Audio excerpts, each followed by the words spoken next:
അപ്പോൾ ഇന്ന് നമ്മളെ ഒരു പുതിയ ചാപ്റ്റർ തുടങ്ങുകയാണ്. പുതിയ ചാപ്റ്റർ ഓർഗാനിക് കെമിസ്ട്രി അല്ല, തുടങ്ങുന്നത് ഇനോർഗാനിക് കെമിസ്ട്രിയിലാണ്. ഇനോർഗാനിക് കെമിസ്ട്രിയിലെ ഒന്നാമത്തെ യൂണിറ്റ് ആയ സിലബസ് നിങ്ങൾ കണ്ടിട്ടുണ്ടെന്ന് അറിയില്ല, പണ്ടാണ് അനലിറ്റിക്കൽ കെമിസ്ട്രി എന്നൊരു യൂണിറ്റ് ഉണ്ട്. അനലിറ്റിക്കൽ കെമിസ്ട്രി ചെറിയ യൂണിറ്റ് ആണ്, 6 മണിക്കൂറിന്റെ യൂണിറ്റ് ആണ്. അത് കഴിയുന്ന വേഗം പഠിച്ചു തീർക്കണം. അതിന് മുമ്പേ ഒന്ന് രണ്ട് കാര്യങ്ങൾ പറയാൻ ആഗ്രഹിക്കുകയാണ്. നമ്മൾ ഓർഗാനിക് കെമിസ്ട്രിയിൽ നമ്മളൊരു വലിയ ചാപ്റ്റർ എടുത്തു കഴിഞ്ഞു. ഓർഗാനിക് കെമിസ്ട്രിയിൽ carboxylic acids and sulphonic acid എന്നുള്ള യൂണിറ്റ്, അത് കുറേ ക്ലാസ് എടുത്ത് ഞാൻ പോസ്റ്റ് ചെയ്തിട്ടുണ്ട്. നിങ്ങൾ കുറേ ആൾ കണ്ടിട്ട് കുറേ ആൾ കണ്ടിട്ടില്ല. എന്തായാലും ശരി, കണ്ട ആളായാലും കാണാത്ത ആളുകൾ കാര്യം ശ്രദ്ധിക്കുക. ഇതിനെ ബേസ് ചെയ്തുകൊണ്ട് ഒരു എക്സാമിനേഷൻ നടത്താൻ തീരുമാനിച്ചിട്ടുണ്ട്.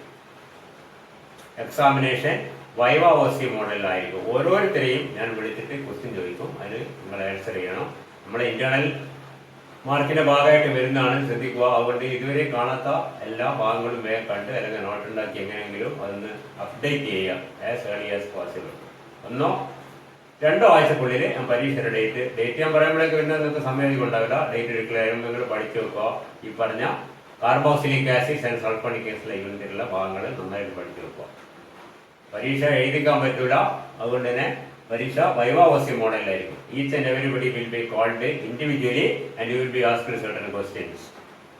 And the questions that are asked will vary from person to person. That means ഇതെല്ലാം ചോദിച്ചാൽ അടുത്തോട് ചോദിച്ചാൽ ശരിയാവില്ല. കാരണം പല ക്വസ്റ്റ്യനും പല ആളോട് പല വിധത്തിൽ ചോദിക്കും, പല രൂപത്തിൽ ചോദിക്കാൻ നിങ്ങൾക്കറിയാം. അതിനനുസരിച്ച് ചോദിക്കുന്നതായിരിക്കും. ഉത്തരം നിങ്ങളെ അപ്പം തന്നെ പറയണം. മനസ്സിലായില്ലേ? ചെറിയ കുറച്ച് നേരത്തേക്ക് ഉണ്ടാവും. 10-15 മിനിറ്റ് നേരം ഓരോരുത്തരെയും വൈവ നടത്തും. അതിനനുസരിച്ച് 10 മിനിറ്റ് ഒരാൾ വൈവ നടത്തുന്നത് നിങ്ങൾ 10-28 ആൾ, എത്ര ആളെ നിങ്ങൾ അത്ര ആൾക്കാർ വൈവ നടത്തുമ്പോൾ തന്നെ ഒരുപാട് സമയം എടുക്കും. എന്നാലും കുഴപ്പമില്ല, നിങ്ങൾ അതിന് റെഡി ആവുക. ഫസ്റ്റ് യൂണിറ്റ് നമ്മൾ എടുത്ത യൂണിറ്റ്, അതായത് carboxylic acids and sulphonic acid ഉള്ള ഭാഗം you study thoroughly and get ready for the examination.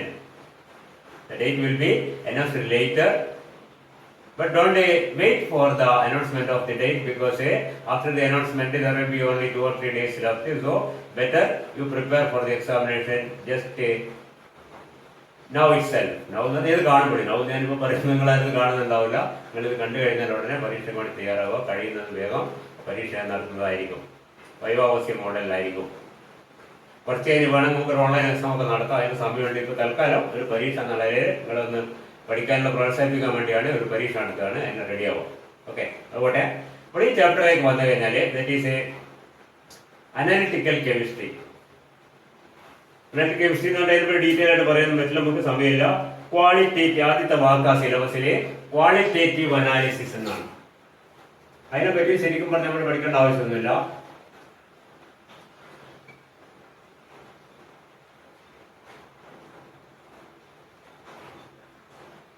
Qualitative analysis എന്താണ് അർത്ഥം? നമുക്കറിയാം, analysis of 2 types, qualitative and quantitative.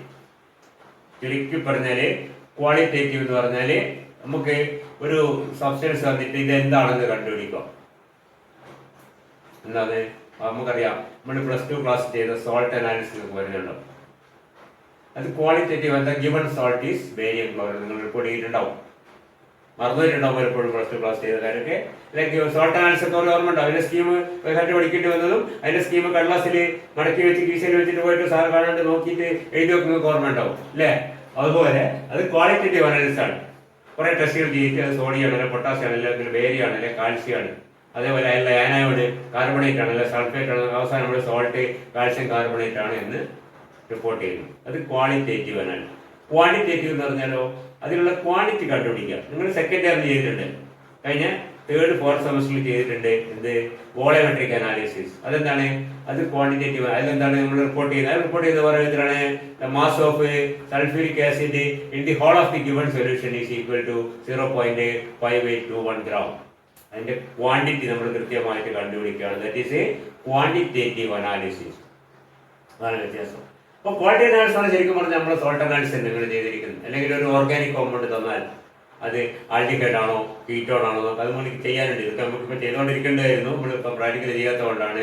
ഇതിൻ്റെ ഈ പഠിപ്പിക്കലിൻ്റെ ഏറ്റവും മോശമായ വശം എന്ന് പറഞ്ഞാൽ നമ്മൾ ചെയ്യുന്ന എക്സ്പീരിയൻ്റ് ആണ്. അത് ചെയ്യാൻ തുടങ്ങിയിരുന്നെങ്കിൽ കുറച്ചുകൂടി എളുപ്പത്തിൽ നമുക്ക് മനസ്സിലാവുമായിരുന്നു. എന്ന് വെച്ചിട്ട് ചെയ്യുന്ന കാലം വരെ കാത്തൊക്കെ നമുക്ക് പറ്റില്ല. അതുകൊണ്ടാണ് ഇത് പഠിക്കുന്നത്. ക്വാളിറ്റേറ്റീവ് അനാലിസിസ് എന്ന് പറഞ്ഞാൽ നമ്മൾ +2 ക്ലാസ് ചെയ്ത സോൾട്ട് അനാലിസിസിന്റെ ഒരു കുറച്ചുകൂടി കൂടിയ ഒരു ഭാഗമാണ് നമ്മൾ ഡിഗ്രി ക്ലാസ് ചെയ്യുന്നത്. അതേ ബന്ധപ്പെട്ടുള്ള തിയറിയാണ് ഈ ചാപ്റ്ററിൽ വരുന്നത്. വേറെ പല ക്വാളിറ്റേറ്റീവ് അനാലിസിസ് ഉണ്ട്, തൽക്കാലം അതിനെപ്പറ്റി ബോധന ചെയ്യണ്ട. ഇപ്പൊ നമ്മൾ ചെയ്യുന്നത് സോൾട്ട് അനാലിസിസ് ചെയ്തിട്ടുണ്ട്. സോൾട്ട് അനാലിസിസ് ഒരു സോൾട്ട് ബേരിയം നൈട്രേറ്റ് അല്ലെങ്കിൽ ബേരിയം ക്ലോറൈഡ്. ഇതില് രണ്ട് വശമുണ്ട്. എന്താണ്? രണ്ട് ഭാഗമുണ്ട്. ഒന്നെന്താണ്? Cation and anion. ഇതിങ്ങനെ അയണൈസ് ചെയ്താൽ ബേരിയം അയോണും രണ്ടുള്ളതുകൊണ്ട് രണ്ട് മൂന്ന് നാല് 0 ഓക്കെ ആവും, കുഴപ്പമില്ല. ഇത് കാറ്റയോൺ, ഇത് ആനയോൺ. സോഡിയം ക്ലോറൈഡ് എടുത്താലോ NaCl. എന്താണ്? Sodium is the cation and chloride is the anion. ഈ കാറ്റയോൺ നമ്മൾ എന്ന് പറയുന്നു ബേസിക് റാഡിക്കൽ എന്ന് പറയുന്നു. ക്ലോറൈഡ് നമ്മൾ എന്ന് പറയുന്നു ആസിഡ് റാഡിക്കൽ. കാരണം സോൾട്ട് ഫോം ചെയ്യുന്നത് ഒരു ആസിഡും ബേസും NaCl ഫോം നമുക്കറിയാം എങ്ങനെയാണ്. NaCl ഫോം ചെയ്യുന്നത് NaOH എന്നുള്ള ബേസും HCl എന്നുള്ള ആസിഡും കൂടി റിയാക്ട് ചെയ്തിട്ടാണ് NaCl എന്ന സോൾട്ടും വാട്ടറുമായി മാറുന്നത്. Salt form NaCl. അപ്പൊ ഈ എവിടുന്ന വരുന്നത്? വരുന്നത് ബേസിൽ നിന്നാണ്. Cl മൈനസ് എവിടുന്ന വരുന്നത്? ആസിഡിൽ നിന്നാണ്. അപ്പൊ Na is the basic radical, Cl minus is the acid. അങ്ങനെയാണ് പേര് വരുന്നത്, acid radical. Generally, cation is the basic radical, anion is the acid radical. Anion acid radical ആണ്. cation ബേരിയം ക്ലോറൈഡ് എന്ന് പറഞ്ഞാൽ ബേരിയം ഹൈഡ്രോക്സൈഡ് എന്നുള്ള ബേസും HCl എന്നുള്ള ആസിഡും കൂടി ചേരുമ്പോൾ ബേരിയം ബേസ് ആണ് ബേസിക് റാഡിക്കൽ. ഇത് cation or the basic radical, anion or the acid radical. രണ്ട് കണ്ടുപിടിക്കലായിരുന്നു നമ്മൾ +2 ക്ലാസ് ചെയ്തത്. കാരണം നമുക്ക് അതൊരു സിമ്പിൾ സോൾട്ടാണ് തന്നിട്ടില്ല. സിമ്പിൾ സോൾട്ട് എന്ന് പറഞ്ഞാൽ ഒരു കാറ്റയോണും ഒരു ആനയോണും മാത്രമേ ഉണ്ടായിട്ടുള്ളൂ. അപ്പൊ സ്വാഭാവികമായിട്ടും നമ്മൾ ഒരു കാറ്റയോൺ ആനയോൺ കണ്ടുപിടിച്ച് കഴിഞ്ഞാൽ സോൾട്ടിന്റെ പേര് നമുക്കറിയാം. Anion is nitrate, cation is magnesium. So the given salt is A magnesium nitrate. ഇങ്ങനെ നമ്മളിങ്ങനെ കണ്ടുപിടിച്ചത് ഓരോ അയോണിനും ചില ടെസ്റ്റുകളുണ്ട്. ആ ടെസ്റ്റുകൾ ചെയ്തിട്ട് നമ്മളത് കൺഫേം ചെയ്ത് കണ്ടുപിടിക്കുകയാണ്. ഓക്കെ, ഇവിടെ നമ്മൾ പ്രാക്ടിക്കൽ ചെയ്യുന്നത്, ഇപ്പോൾ നമ്മൾ ഫൈനൽ BS ചെയ്തുമ്പോൾ പ്രാക്ടിക്കൽ ചെയ്യുന്നത് സോൾട്ട് അനാലിസിന് പകരം നമ്മൾ ചെയ്യുന്നത് മിക്സ്ചർ അനാലിസിസ് ആണ്. അപ്പൊ മനസ്സിലാക്കി വെച്ചാൽ കുറച്ച് കഴിയുമ്പോൾ നമ്മുടെ കൊറോണ കണ്ടീഷനൊക്കെ ഭേദപ്പെടുകയാണെങ്കിൽ ചിലപ്പോൾ ഉടനെ നമ്മൾ കോളേജ് തുറക്കുകയാണെങ്കിൽ ഉടനെ ചെയ്യുന്നത് പ്രാക്ടിക്കൽ ആയിരിക്കും. കാരണം തീരൊക്കെ കുറെ എടുത്തു കഴിഞ്ഞു, പ്രാക്ടിക്കൽ ഒരുപാട് തീരാനുണ്ട്. എനിവേ, അതൊക്കെ വേറെ കാര്യം. മിക്സ്ചർ അനാലിസിസ് നമുക്ക് തരുന്നത് ഒരു മിക്സ്ചറാണ്. A mixture of two salt. രണ്ട് സോൾട്ടുകൾ. ഇത് നമ്മൾ +2 ക്ലാസ് ചെയ്ത ഒരു സോൾട്ടിന് പകരം നമുക്ക് രണ്ട് സോൾട്ട് കൂടി മിക്സ് ചെയ്ത് തരും. എക്സാമിനർ ഓർ ദി ടീച്ചർ ലാബിൽ എത്തിക്കഴിഞ്ഞാൽ സാറിന് സോൾട്ട് ബേരിയം ക്ലോറൈഡോ അല്ലെങ്കിൽ മെഗ്നീഷ്യം നൈട്രേറ്റോ അല്ലെങ്കിൽ കാൽഷ്യം കാർബണേറ്റ് ഒക്കെ തന്നതിന് പകരം ഇവിടെ തരുന്ന എന്താണ്? ഇവിടെ നമ്മള് മഞ്ജുഷ മിസ്സോ അല്ലെങ്കിൽ മറ്റേ എന്താണ് അസ്മ മിസ്സൊക്കെ വന്നാൽ നിങ്ങൾക്ക് രണ്ട് സോൾട്ടുകൾ കൂടി അല്ലെങ്കിൽ വിജയമാഷോ കുഴപ്പമില്ല, രണ്ട് സോൾട്ടും കൂടി എന്ത് ചെയ്യും? മിക്സ് ചെയ്ത് തരും. എന്താണ്? ഫോർ എക്സാമ്പിൾ ബേരിയം ക്ലോറൈഡും മെഗ്നീഷ്യം സൾഫേറ്റും കൂടി മിക്സ് ചെയ്തിട്ട് നമുക്ക് തരും. ഓക്കെ, അപ്പൊ നമ്മൾ എന്താ കണ്ടുപിടിക്കേണ്ടത്? അതിലുള്ള രണ്ട് കാറ്റയോൺസ് ആരാന്ന് കണ്ടുപിടിക്കണം. രണ്ട് കാറ്റയോൺസ് ആരാന്ന്? ഒരു കാറ്റയോൺ ബേരിയവും മറ്റേ കാറ്റയോൺ മെഗ്നീഷ്യമാണ്. രണ്ട് ആനോൺസ് കണ്ടുപിടിക്കുക, ക്ലോറൈഡും സൾഫേറ്റും. സോൾട്ടിന്റെ പേര് നമുക്ക് പറയാൻ പറ്റില്ല, കാരണം എന്താണ്? ഇത് തിരിച്ചു ആവാം അല്ലേ? ബേരിയം സൾഫേറ്റ് മെഗ്നീഷ്യം ക്ലോറൈഡ് കൂടി തന്നാൽ അത് തന്നെ കിട്ടുക. അപ്പൊ അത് വഴി ഇപ്പൊ നമ്മൾ സോൾട്ട് അനാലിസിസ് ചെയ്താൽ റിപ്പോർട്ട് ചെയ്യുന്ന സോൾട്ടിന്റെ പേരാണെങ്കിൽ മിക്സർ അനാലിസിസ് ചെയ്താൽ റിപ്പോർട്ട് ചെയ്യുന്ന അതിൽ അയോൺസിന്റെ പേരാണ്. രണ്ട് അയോൺസ് ഉണ്ടാവും, 4 അയോൺസ് ഉണ്ടാവും, 2 കാറ്റയോൺസും 2 ആനോൺസ്. നേരത്തെ നമ്മൾ സോൾട്ട് അനാലിസിസ് ചെയ്തപ്പോൾ 2 അയോൺസേ ഉള്ളൂ, ഒരു കാറ്റയോണും ഒരു ആനയോണും. അതുകൊണ്ട് നമുക്ക് സോൾട്ടിന്റെ പേര് പറയാം. ഓക്കെ, പറയുന്നത് മനസ്സിലാകുന്നുണ്ടോ? അപ്പോഴേ you will be given a mixture of salts and you will have to report the cation and anion present in that mixture.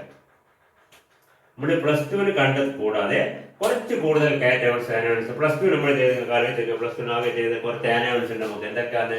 Anions or acid radical, cations or basic radical. ഇങ്ങനെ +2 പഠിച്ചത് എനിക്കറിയില്ല. Acid radical basic radical പഠിച്ചിട്ട് ചിലപ്പോൾ anion cation പഠിച്ചിട്ടുണ്ട്. എന്തായാലും കുഴപ്പമില്ല, രണ്ടും ഒന്നിനാണെന്ന് മനസ്സിലാക്കുക. Cation is the basic radical, anion is the acid radical. Okay, chloride, bromide, പിന്നെന്താണ് കാർബണേറ്റ്, നൈട്രേറ്റ്, സൾഫേറ്റ് പോലെയുള്ള കുറച്ച് ആനയോൺസും, പിന്നെന്താണ് ammonium, lead, aluminium, zinc, magnesium, manganese പോലെയുള്ള കുറച്ച് കാറ്റയോൺസ് നമ്മൾ +2 ക്ലാസ്സിന് പഠിച്ചിട്ടുണ്ട്. നമ്മുടെ സ്കീമിൽ അത്രയേ ഉള്ളൂ. നിങ്ങൾ പഠിച്ച സ്കൂളിനനുസരിച്ച് ചിലപ്പോൾ അത് സ്കീമിലുള്ള തന്നെ കുറെ കാറ്റയോൺസ് നിങ്ങൾ കണ്ടിട്ട് പോലും ഉണ്ടാവില്ല. അവിടെയുള്ള സോട്ടൊക്കെ വെച്ച് അഡ്ജസ്റ്റ് ചെയ്തായിരിക്കും, അതൊന്നും കുഴപ്പമില്ല. ഇപ്പൊ നമുക്ക് +2 കുറച്ച് കൂടുതൽ കാറ്റയോൺസും കുറച്ച് കൂടുതൽ ആനയോൺസും ഇതിൽ വരും. അതിലേക്ക് 4 അയോൺസ് തരേണ്ട, നമുക്ക് കൂടുതൽ കോമ്പിനേഷൻ വേണം. സ്വാഭാവികമായിട്ട് നിങ്ങളുടെ സിലബസിലെ അയോൺസിന്റെ എണ്ണം കൂടിയിട്ടുണ്ട്. കാരണം +2 എല്ലാവരും ഡിഗ്രി കൂടിയിട്ടുണ്ട്, അത് കുഴപ്പമൊന്നുമില്ല. അപ്പൊ ഒരു കാര്യം ശ്രദ്ധിക്കുക, നമുക്ക് തന്നിരിക്കുന്ന മിക്സറിൽ 4 അയോൺസ് ഉണ്ടാവും. കാരണം 2 സോൾട്ട് വരുമ്പോൾ ഓരോ സോൾട്ടിലും 2 അയോൺസ് വെച്ച് 4 അയോൺസ്, 2 കാറ്റയോണും 2 ആനയോണും. നമ്മൾ ഇതൊക്കെ ഈ അയോൺസ് ഒക്കെ ആ മിക്സറിലുണ്ട് എന്ന് പറയണം. അനാലിസിസ് നേരെ സിമ്പിൾ സോൾട്ട് അനാലിസിസ് അത്ര സിമ്പിൾ അല്ല. കാരണം 2 എണ്ണം തരുമ്പോൾ പല ഇന്റർഫറൻസും പല കോംപ്ലിക്കേഷൻസും ഉണ്ടാവും. അതൊക്കെയാണ് നമുക്ക് ഇവിടെ അതിന്റെ തിയറിക്ക് പഠിക്കാനുള്ളത്. ഇപ്പൊ ആനോൺസിന്റെ കാര്യം ഇവിടെ വിടുന്നത്, കാറ്റയോൺസ് എടുക്കുക. Cations or basic radical. Seen that cations or basic radicals are divided into different groups in the scheme of analysis of the mixtures. Mixture അനാലിസിന്റെ സ്കീമിൽ നമുക്കറിയാം, സോൾട്ട് അനാലിസിസ് സ്കീമിൽ തന്നെ നമുക്കറിയാം പല group. First group, 0 group, second group, third, 4th, 5th, 6th, ഇങ്ങനെ 6-7 ഗ്രൂപ്പായി cations നമ്മൾ തിരുത്തിയിട്ടുണ്ട്. ഇത് നമ്മുടെ പീരിയോഡ് ടേബിൾ ഗ്രൂപ്പായിട്ട് യാതൊരു ബന്ധവുമില്ല. ശ്രദ്ധിക്കുക, പീരിയോഡ് ടേബിൾ ഗ്രൂപ്പല്ല, അത് നമുക്കറിയാം. ഓരോ ഗ്രൂപ്പിനും ഓരോ റിയേജന്റ് ഉണ്ട്. ഇതൊക്കെ നമ്മൾ +2 ക്ലാസ് പഠിച്ചായിരിക്കും. നിങ്ങൾക്ക് എത്രത്തോളം ഓർമ്മയുണ്ടെന്ന് എനിക്കറിയില്ല. 0 ഗ്രൂപ്പ് വരുന്നത് അമോണിയം അയോണാണ്, അത് വേറൊരു ഗ്രൂപ്പാണ്. പിന്നെ ഫസ്റ്റ് ഗ്രൂപ്പിൽ വരുന്നത് ലെഡ് ആണ്.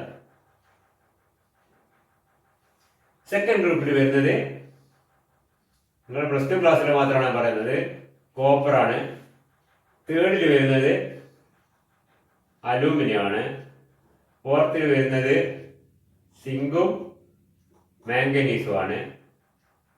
ഫിഫ്ത്തിൽ വരുന്നത് കാൽസ്യവും ബേരിയവുമാണ്. 6th വരുന്നത് മഗ്നീഷ്യം ആണ്. ഇത്തരം കാര്യങ്ങൾ മാത്രമേ നിങ്ങൾ +2 സിലബസിൽ പഠിച്ചിട്ടുണ്ടാവാൻ സാധ്യതയുള്ളൂ. മിക്ക ഓരോ ഗ്രൂപ്പിൽ 1 ചിലപ്പോൾ 2 കാറ്റയോൺസ് മാത്രം. ഈ ഗ്രൂപ്പിനൊക്കെ ഓരോരോ ഗ്രൂപ്പ് റിയേജന്റ് ഉണ്ട്. ഇത് വേറൊരു ഗ്രൂപ്പാണ്, അതാകട്ടെ ഫസ്റ്റ് ഗ്രൂപ്പിന്റെ റിയേജന്റ് നിങ്ങൾക്ക് അറിയാം, ഡയല്യൂട്ട് ഹൈഡ്രോക്ലോറിക് ആസിഡ് ആണ്. സെക്കൻഡ് ഗ്രൂപ്പിന്റെ റിയേജന്റ് ഡയല്യൂട്ട്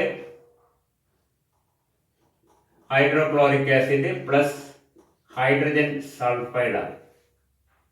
തേർഡ് ഗ്രൂപ്പിന്റെ റിയേജന്റ് അമോണിയം ക്ലോറൈഡും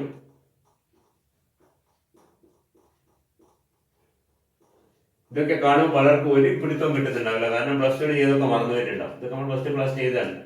ഫോർത്ത് ഗ്രൂപ്പിന്റെ റിയേജന്റ് പറഞ്ഞു വരാം, കുഴപ്പമില്ല. NH4Cl പ്ലസ്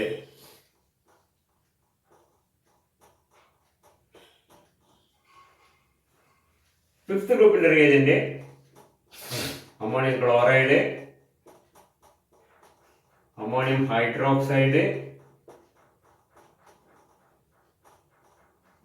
അമോണിയം കാർബണേറ്റ് ആണ്. സിക്സ്ത് ഗ്രൂപ്പിന്റെ reagent ammonium chloride, ammonium hydroxide, disodium hydrogen phosphate. ഈ റിയേജന്റിന്റെ അർത്ഥം എന്താണ്? നമ്മള് ഒരു കാര്യം ആലോചിക്കാം. ഇപ്പൊ നമുക്ക് തന്ന മിക്സറിൽ ഇത് ഏതൊക്കെ ആകെ 2 എണ്ണം ഉണ്ടാവും. എല്ലാം ഉണ്ടെന്ന് വിചാരിക്കാം. എല്ലാം ഉണ്ടെങ്കിൽ നമ്മൾ ആദ്യത്തെ ഫസ്റ്റ് ഗ്രൂപ്പ് റിയേജന്റായ ഡയല്യൂട്ട് ആസിഡ് ഒഴിക്കുമ്പോൾ ലെഡ് ഉണ്ടെങ്കിൽ you will get a precipitate. Okay, ഇല്ലെങ്കിലോ? ഇല്ല, ഒന്നും കാണില്ല. ഇല്ലെങ്കിൽ നമ്മൾ ഇല്ലാന്നുണ്ടെങ്കിൽ പ്രസിപ്പിറ്റേറ്റിനെ ഉണ്ടെങ്കിൽ ആ പ്രസിപ്പിറ്റേറ്റിനെ മാറ്റുക. ഇല്ലെങ്കിൽ അത് അങ്ങനെ എടുത്തിട്ട് അതിലേക്ക് ഹൈഡ്രജൻ സൾഫൈഡ് ആഡ് ചെയ്ത് കഴിഞ്ഞാൽ സെക്കൻഡ് ഗ്രൂപ്പ് ഉണ്ടെങ്കിൽ അതിൽ ആ പ്രസിപ്പിറ്റേറ്റ് ചെയ്യും. അപ്പൊ ഈ ഓരോ സാധനവും ഇത് ആഡ് ചെയ്യുമ്പോൾ ഒരു പ്രസിപ്പിറ്റേറ്റ് വന്നാൽ ഇതോ എന്തിനാണ് അർത്ഥം? ഈ ഓർഡർ ആഡ് ചെയ്യണം. 1 2 ആദ്യം തന്നെ ഒരു ഇത് ആഡ് ചെയ്യാം. സപ്പോസിറ്റ് പ്രസിപ്പിറ്റേറ്റ്. എന്റെ അർത്ഥം എന്താണ്? നമുക്ക് തന്ന മിക്സറിൽ ലെഡ് ഉണ്ടെന്ന് അർത്ഥം. ഇല്ലെങ്കിൽ നമ്മൾ ഒന്നും കാണില്ല. ആഡ് ചെയ്ത് കഴിഞ്ഞാൽ രണ്ടും കൂടി മിക്സ് ചെയ്ത് ക്ലിയർ സൊല്യൂഷൻ കിട്ടും. നമ്മള് സോൾട്ട് സൊല്യൂഷൻ ഉണ്ടാക്കുക. സോൾട്ടിന്റെ ഒരു സൊല്യൂഷൻ എടുക്കുക, ക്ലിയർ സൊല്യൂഷൻ ആയിരിക്കും. അതിൽ എന്തുണ്ടാവാം? ലെഡോ, കോപ്പറോ, അലൂമിനിയോ, സിങ്കോ, മാംഗനീസോ, കാൽസ്യോ, ബേരിയോ, മഗ്നീസോ ഒക്കെ ഉണ്ടാവാം. 1 2 3 എത്രയെങ്കിലും ആയിക്കോട്ടെ. അങ്ങനെയുള്ള ഒരു മിക്സ്ചറിലേക്ക് നമ്മൾ ഫസ്റ്റ് ഗ്രൂപ്പിന്റെ റിയേജന്റ് ആയ ഡയല്യൂട്ട് HCl ആഡ് ചെയ്യുമ്പോൾ ഫസ്റ്റ് ഗ്രൂപ്പിൽപ്പെട്ട കാറ്റയോണായ ലെഡ് ഉണ്ടെങ്കിൽ you will get a precipitate. എന്താ പ്രസിപ്പിറ്റേറ്റ് എന്ന് അറിയാമോ അല്ലെ? ഒരു പ്രസിപ്പിറ്റേറ്റ് കിട്ടും. ആ പ്രസിപ്പിറ്റേറ്റ് ഒരു സോളിഡ് ആണ്. അത് നമ്മൾ അരിച്ചങ്ങോട്ട് മാറ്റി കഴിഞ്ഞാൽ പിന്നെയും ക്ലിയർ സൊല്യൂഷൻ ആയി. അപ്പൊ അതിനുള്ള ലെഡ് എല്ലാം കംപ്ലീറ്റ് പോയി എന്നർത്ഥം. പിന്നെ നമ്മൾ അതിന്റെ കൂടെ എന്ത് ചെയ്യുക, ഹൈഡ്രോടെക്സൈൽ അതിൽ നമ്മൾ ചേർത്ത് കഴിഞ്ഞു. അല്ലെങ്കിൽ ഹൈഡ്രജൻ സൾഫൈഡ് ഗ്യാസും കൂടി പാസ് ചെയ്ത് കഴിഞ്ഞാൽ എന്ത് കിട്ടും? നമ്മൾ തന്നിരിക്കുന്ന ആ മിക്സറിൽ കോപ്പർ ഉണ്ടെങ്കിൽ ഉടനെ വീണ്ടും ഒരു പ്രസിപ്പിറ്റേറ്റ് നമുക്ക് കിട്ടും. ഇല്ലെങ്കിലോ ഒന്നും കിട്ടില്ല. കിട്ടിയില്ലെങ്കിൽ അങ്ങനെ എടുക്കാം. കിട്ടിയാൽ അത് അരിച്ച് മാറ്റി കളയാം, ഫിൽട്ടർ ചെയ്ത് ഒഴിവാക്കാം. അപ്പൊ വീണ്ടും ക്ലിയർ ആയ സൊല്യൂഷൻ കിട്ടും. അതിലേക്ക് നമ്മൾ എന്ത് ചെയ്യുക, അമോണിയം ക്ലോറൈഡും അമോണിയം ഹൈഡ്രോക്സൈഡും ചേർക്കുക. അപ്പോഴേ നമുക്കൊരു പ്രസിപ്പിറ്റേറ്റ് കിട്ടുകയാണെങ്കിൽ എന്റെ അർത്ഥം എന്താണ്? അലുമിനിയം. അപ്പൊ എന്ന് പറഞ്ഞാല് ഈ ഓർഡറിൽ ആഡ് ചെയ്യുമ്പോൾ ആദ്യം പിന്നീട് ഇങ്ങനെ ആഡ് ചെയ്യുമ്പോൾ ഒരു പ്രസിപ്പിറ്റേറ്റ് കിട്ടുകയാണെങ്കിൽ ആ പറഞ്ഞ ഗ്രൂപ്പിലുള്ള കാറ്റയോണിന്റെ പ്രസൻസ് ആണ് കാണിക്കുന്നത്. കിട്ടുന്നില്ലെങ്കിൽ അതില്ല എന്നാണ് കാണിക്കുന്നത്. അപ്പൊ പെട്ടെന്ന് നമുക്ക് ഏത് ഗ്രൂപ്പ് പെട്ട് നമ്മളെ കാറ്റയോൺ കണ്ടുപിടിക്കാൻ വളരെ എളുപ്പമാണ്. മനസ്സിലായില്ലേ? അതിനാണ് എന്ത് പറയുന്നത് ഗ്രൂപ്പ് റിയേജന്റ് എന്ന് പറയുന്നത്. നമ്മൾ പ്ലസ് ടുവിലുള്ള ബൈഹാർട്ട് പഠിപ്പിച്ച ചില സ്കൂളുകൾ ബൈഹാർട്ട് പഠിപ്പിച്ചിട്ടുണ്ടാവും. ഓരോ ഗ്രൂപ്പിന്റെ റിയേജന്റ്. ഫസ്റ്റ് ഗ്രൂപ്പിന്റെ റിയേജന്റ് എന്താണ്? ഇനിയിപ്പോ പഠിക്കുക. കാരണം ഇത് നമുക്ക് തിയറിയിൽ മാത്രമല്ല നമ്മളെ പ്രാക്ടിക്കൽ ചെയ്യുമ്പോൾ ഇത് ബൈഹാർട്ട് പഠിക്കേണ്ട കാര്യമാണ്. ഫസ്റ്റ് ഗ്രൂപ്പിന്റെ റിയേജന്റ് ഡൈല്യൂട്ട് ഹൈഡ്രോക്ലോറിക് ആസിഡ് ആണ്. സെക്കൻഡ് ഗ്രൂപ്പിന്റേത് അതിന്റെ കൂടെ ശ്രദ്ധിക്കുക +H2S ആണ്. തേർഡ് ഗ്രൂപ്പിന്റെയോ ഇതൊന്നുമില്ല, പുതിയ രണ്ട് സാധനങ്ങളാണ്, അമോണിയം ക്ലോറൈഡും അമോണിയം ഹൈഡ്രോക്സൈഡും. ഫോർത്തിൽ വരുമ്പോഴോ ഇത് തന്നെ +H2S. ഫസ്റ്റിന്റെ കൂടെ H2S കൂട്ടിയാൽ സെക്കൻഡ് ആയി, തേർഡിന്റെ കൂടെ H2S കൂട്ടിയാൽ ഫോർത്ത് ആയി. അപ്പൊ ഇതും ഒരുപോലെയാണ്, ഇതും ഒരുപോലെയാണ്.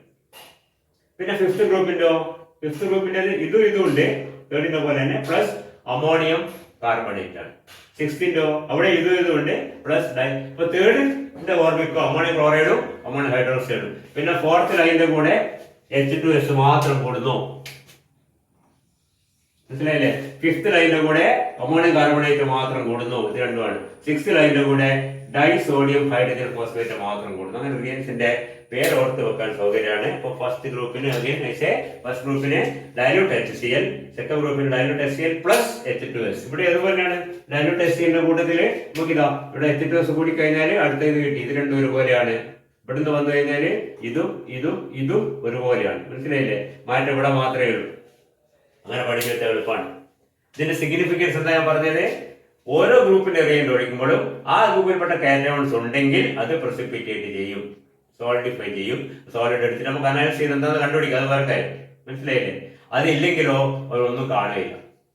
ഗ്രൂപ്പ് റിയേജൻസിന്റെ പ്രത്യേകത അതാണ്. ഇപ്പൊ എത്ര ഗ്രൂപ്പ് ഉണ്ട്? 0 തൽക്കാലം ഇവിടെ ഈ 6 ഗ്രൂപ്പുകൾ പെട്ട ഇത് നമ്മൾ പ്ലസ് ടുവിന് പഠിച്ചാണ്. ഡിഗ്രിക്ക് ഇതിൽ ലേശം കൂടുതൽ അത് പറയാം. ഇതിന്റെ ഫസ്റ്റ് ഗ്രൂപ്പ് ഭാഗ്യത്തിന് നമുക്ക് ലെഡ് തന്നെയുള്ളൂ, വേറെയൊന്നുമില്ല. സെക്കൻഡ് ഗ്രൂപ്പില് കോപ്പറിന്റെ കൂട്ടത്തില് ബിസ്മത്തിന്റെ പിന്നെന്താ ഇത് വായിച്ചാൽ ഞാൻ വായിക്കാൻ പോവാണ്. ഇത് വായിക്കണ്ട എന്നിട്ട് ബിസ്മത്ത് 3+ ആൻഡ് കാഡ്മിയം 2+. ഇതൊക്കെ സെക്കൻഡ് ഗ്രൂപ്പിലുള്ള കാറ്റയോൺസ്. അപ്പൊ സെക്കൻഡ് ഗ്രൂപ്പിൽ നമ്മൾ പ്ലസ് ടു കോപ്പർ മാത്രമേ ഉള്ളൂ. ഇപ്പൊ കോപ്പർ ഉണ്ട്, ബിസ്മത്തിന്റെ, കാഡ്മിയം ഉണ്ട്, 3 എണ്ണം ഉണ്ട്. ഇനി തേർഡ് ഗ്രൂപ്പില് അലൂമിനിയം ഉണ്ട്, ക്രോമിയം Cr3+ ഉണ്ട്, അയൺ ഉണ്ട്. അയണ് 2+ഓ അയണ് 3+ഓ, ഫെറസോ ഫെറിക്കോ. അപ്പൊ എന്താ cations present in the third group are എന്തെല്ലാം?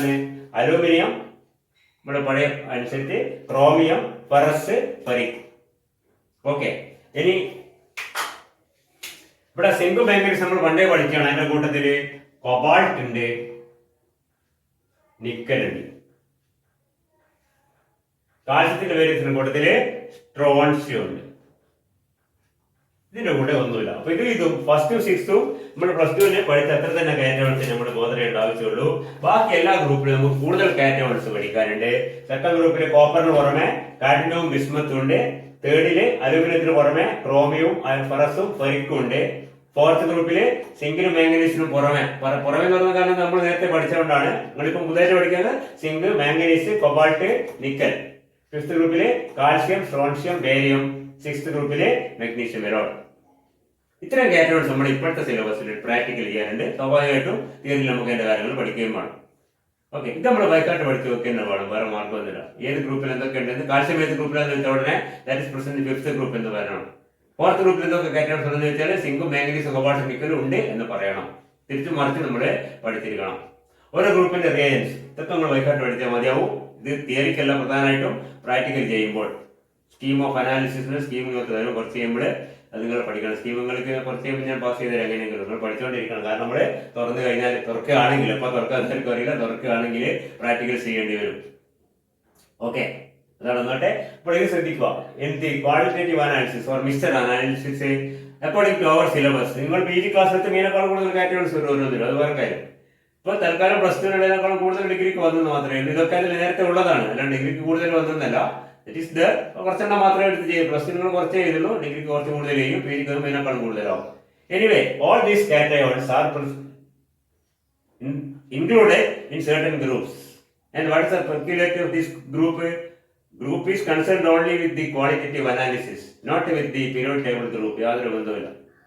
ക്വാളിറ്റേറ്റീവ് അനാലിസിസിൽ കാറ്റഗറീസിനെ പല ഗ്രൂപ്പുകളായി തിരിച്ചിട്ടുണ്ട്. എങ്ങനെ തിരിച്ചിരിക്കുന്നത്? Based on the precipitation of these cations by the addition of certain reagents. ചില റിയേജൻസ് ചേർക്കുമ്പോൾ precipitate ചെയ്യുന്ന കാറ്റഗറീസിനെ ഒരു ഗ്രൂപ്പ് പെടുത്തി. അങ്ങനെയാണ്. HCl ചേർക്കുമ്പോൾ precipitate ചെയ്യുന്ന ലെഡ് മാത്രമാണ് അതിനെ ഫസ്റ്റ് ഗ്രൂപ്പ് പെടുത്തി. മാത്രമാണെന്ന് പറയാൻ പറ്റില്ല, വേറെ കാറ്റഗറീസ് ഉണ്ട്, നമ്മുടെ സിലബസ് ഇല്ലാത്തതുകൊണ്ടാണ്. മർക്കുറി ഒക്കെ ഉണ്ട്, സിലബസിലുണ്ട്, പക്ഷെ നമ്മളൊരിക്കലും ചെയ്യില്ല, അതുകൊണ്ടാണ്. പിന്നെ second group dilute HCl hydrogen സൾഫൈഡും കൂടി ചേർക്കുമ്പോൾ precipitate ചെയ്യുന്നതാണ് കോപ്പർ, ബിസ്മത്ത്, കാഡ്മിയം. അങ്ങനെ ഓരോ റിയേജന്റ് ചേർക്കുമ്പോൾ ആരൊക്കെ precipitate ചെയ്യുന്നു അതനുസരിച്ചാണ് ഈ ഗ്രൂപ്പ് തിരിച്ചിരിക്കുന്നത്. ഈ 6 ഗ്രൂപ്പുകളും നിങ്ങൾ ബൈക്കാട്ട് പഠിക്കാൻ വേണം. 1, 2, 3, 4, 5, 6 6 ഗ്രൂപ്പിൽ ഓരോ ഗ്രൂപ്പിലുള്ള കാറ്റഗറീസ് എന്താണ്, അതിന്റെ റിയേജൻസ് എന്താണ് എന്ന് പഠിച്ചിരിക്കുക.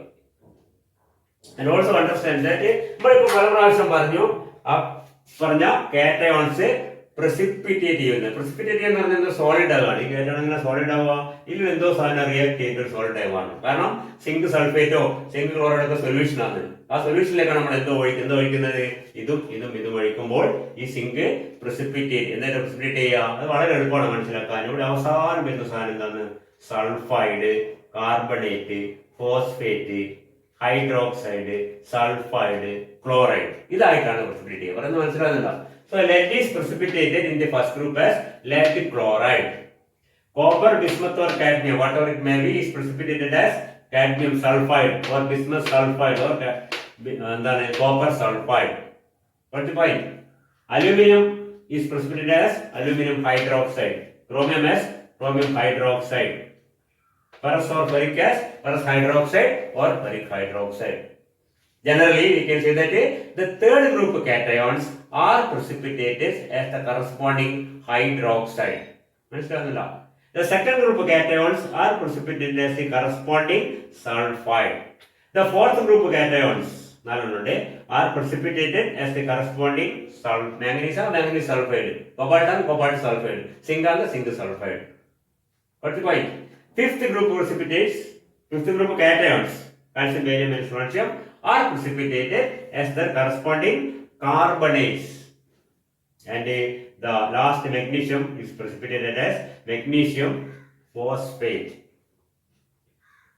അപ്പോൾ അങ്ങനെ ഓരോ ഗ്രൂപ്പിൽപ്പെട്ട കാറ്റയോൺസും ചില പ്രത്യേക കോമ്പൗണ്ട്സ് ആയിട്ട് precipitate ചെയ്ത് നമുക്ക് കാണാൻ പറ്റും. അതുകൊണ്ടാണ് precipitate ചെയ്യുന്നത്. precipitate ആയി നമുക്ക് മനസ്സിലാക്കാം. നമ്മൾ പറഞ്ഞ കാറ്റയോൺസ് നമുക്ക് തന്നിരിക്കുന്ന മിശ്രിതമുള്ള കാറ്റയോൺ ഇത് ഈ ഗ്രൂപ്പിൽ പെട്ടതാണ്, അല്ലെങ്കിൽ ഈ ഗ്രൂപ്പിൽ നമുക്ക് ആദ്യം മനസ്സിലാക്കുന്നത് ഈ റിയാക്ഷനിലെ കൂടിയാണ്.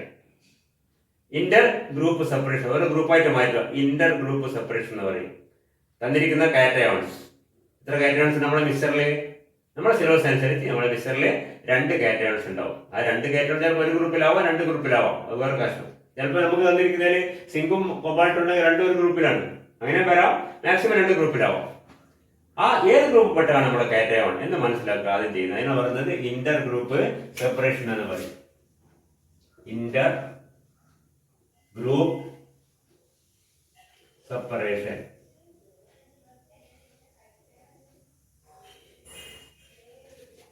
ഇന്റർ ഗ്രൂപ്പ് സെപ്പറേഷൻ നടത്തി കഴിഞ്ഞാൽ നമുക്ക് മനസ്സിലാവും എന്ത്, നമുക്ക് തന്നിരിക്കുന്ന മിക്സറിലുള്ള കാറ്റയോൺസ് ഏതേത് ഗ്രൂപ്പിൽ പെട്ടതാണെന്ന്. അതെങ്ങനെ ചെയ്യാം? നമുക്ക് തന്നിരിക്കുന്ന മിക്സറിനെ ഒരു സൊല്യൂഷൻ ആക്കിയിട്ട്, ക്ലിയർ സൊല്യൂഷൻ ആക്കിയിട്ട്, മറ്റൊക്കെ പറയണ്ട, നമ്മളിത് ചെയ്യുമ്പോൾ പഠിക്കും, ഇപ്പൊ തൽക്കാലം മനസ്സിലാണ്ട. അതിലേക്ക് ഈ പറഞ്ഞ ഓർഡറിൽ ഓരോ റിയേജന്റ് ഒഴിച്ച് ഈ ഓർഡറിൽ ഒഴിക്കണം, ആദ്യം നിങ്ങൾ ഒഴിക്കരുത്, മനസ്സിലായില്ലേ? ഒഴിച്ചു നോക്കിക്കഴിഞ്ഞാൽ ഏത് ഗ്രൂപ്പിലാണോ ഒരു പ്രസിപ്പിറ്റേറ്റ് വരുന്നത് ആ ഗ്രൂപ്പിൽ നമുക്ക് തന്നിരിക്കുന്ന മിക്സറിലുള്ള കാറ്റയോൺസ് ഉണ്ട്. കാറ്റയോണോ ഒന്നോ രണ്ടോ ഉണ്ട് നമുക്ക് മനസ്സിലാവും. അത് ഒഴിക്കുന്ന ഓർഡർ അനുസരിച്ചാണ് നമ്മൾ ഗ്രൂപ്പ് ആയിരിക്കും. ഫസ്റ്റ് ഗ്രൂപ്പ് അതിന്റെ റിയേജന്റ് ഡയല്യൂട്ട് HCl. നമ്മുടെ സിലബസ് അനുസരിച്ച് നമ്മൾ പ്രധാനമായിട്ട് ആലോചിക്കേണ്ടത് ലെഡ് ആണ്. സെക്കൻഡ് ഗ്രൂപ്പ് അതിന്റെ റിയേജന്റ് എന്താണ്? HCl plus H2S. മനസ്സിലായില്ല? ഇത് രണ്ടും HCl ആഡ് ചെയ്ത് കഴിഞ്ഞ പിന്നെ ആഡ് ചെയ്യണ്ട, അതിന്റെ H2S കൂടി ചേർത്ത് സെക്കൻഡ് ഗ്രൂപ്പായി. തേർഡ് ഗ്രൂപ്പ് അതിനെന്താണ്? അമോണിയം ക്ലോറൈഡ് അമോണിയം ഹൈഡ്രോക്സൈഡും ആഡ് ചെയ്യാം. ഫോർത്ത് ഗ്രൂപ്പോ തേർഡ് ഗ്രൂപ്പിൽ ആഡ് ചെയ്യുന്നതിന്റെ കൂട്ടത്തിൽ ഹൈഡ്രജൻ സൾഫൈഡും കൂടി ആഡ് ചെയ്യാം. ഓക്കെ. ഫിഫ്ത്ത് ഗ്രൂപ്പോ ammonium chloride ammonium hydroxide ammonium carbonate. ഇതും ഇതിലുണ്ട്. അമോണിയം ഹൈഡ്രജൻ സൾഫൈഡിനെ ഒഴിവാക്കിയിട്ട് എന്ത് ചെയ്യണം? അമോണിയം കാർബണേറ്റ് ചേർത്താൽ മതി. അതിനൊക്കെ വെച്ചാൽ നമുക്ക് മനസ്സിലാവും. തൽക്കാലം ഇത് മൂന്ന് ചേർക്കുമ്പോഴേ എന്താണ് ഈ പറഞ്ഞ കാറ്റയോൺസ് ആരെങ്കിലും ഉണ്ടെങ്കിൽ ഒരു പ്രസിപ്പിറ്റേറ്റ് കിട്ടും. പിന്നെ അവസാനത്തേത് മെഗ്നീഷ്യം, അതിൽ ഇത് ചേർത്ത് കഴിഞ്ഞാൽ ഇവിടെ പ്രസിപ്പിറ്റേറ്റ് കിട്ടും. അപ്പൊ അങ്ങനെയാണ് നമ്മൾ കാറ്റയോൺസിനെ ഡിഫറെന്റ് ഗ്രൂപ്പ്സ് ആയിട്ട് തരംതിരിച്ചിരിക്കുന്നതും ഓരോ ഗ്രൂപ്പിനും പ്രത്യേക റിയേജൻസിനെ നമ്മൾ ആഡ് ചെയ്യുന്നതും അതിനനുസരിച്ച് പ്രസിപ്പിറ്റേറ്റ് കിട്ടിയാൽ ആ ഗ്രൂപ്പ് ഉണ്ട്, കിട്ടിയില്ലെങ്കിൽ ആ ഗ്രൂപ്പ് ഇല്ല എന്ന് പറയുന്നത്. എടി മനസ്സിലാകുന്നുണ്ടോ? ഇത് നമ്മൾ തിയറിയിൽ വരുന്നില്ല, ഇത് ഇൻട്രൊഡക്ഷൻ പറയുന്നില്ല. നമ്മൾ ആദ്യമേ ചെയ്തിട്ട് അല്ലെങ്കിൽ ചെയ്യാൻ പഠിച്ചിട്ടാണ് ഈ ചാപ്റ്റർ പഠിക്കുന്നെങ്കിൽ കുറച്ചുകൂടി എളുപ്പമായിരുന്നു. സമയമില്ലാത്തതുകൊണ്ടാണ്. ഇതിനെപ്പറ്റി ബാക്കി കാര്യങ്ങൾ നമ്മൾ അടുത്ത ക്ലാസ് പറയുന്നത്. ഓക്കെ. ഇതൊക്കെ നിങ്ങൾ ബൈക്കാട്ട് പഠിച്ചോ. Both for theory and for practical നല്ലതാണ്. ഇത്രയും കാറ്റയോൺസ് ഓരോ ഗ്രൂപ്പ് അതിൽ വരുന്ന കാറ്റയോൺസ് നിങ്ങൾ പച്ചയും നീലും നോക്കി ഇത് നോക്കണ്ട. ഇതെല്ലാം നമ്മളെ സംബന്ധിച്ചിടത്തോളം എന്തെല്ലാം കോപ്പർ പ്ലസ് ടു ഇത് ഡിഗ്രിക്ക് കിട്ടുന്നൊന്നുമില്ല. കോപ്പർ വിസ്മത്ത് കാര്യം second group, aluminium chromium iron third group, zinc manganese cobalt nickel fourth group, calcium salt fifth group, magnesium sixth group. ഓരോ ഗ്രൂപ്പിന്റെ റിയേജന്റ് നിങ്ങൾ പ്രൊഡ്യൂസ് ചെയ്തതിനാണ് dilute HCl plus H2S, then ammonium chloride plus ammonium hydroxide, അടുത്തത് ammonium chloride plus ammonium hydroxide plus ammonium carbonate, hydrogen sulphide, അടുത്തത് ammonium chloride plus ammonium hydroxide plus ammonium carbonate, last ammonium chloride plus ammonium hydroxide plus disodium hydrogen phosphate. Okay, we'll see the remaining in the next class.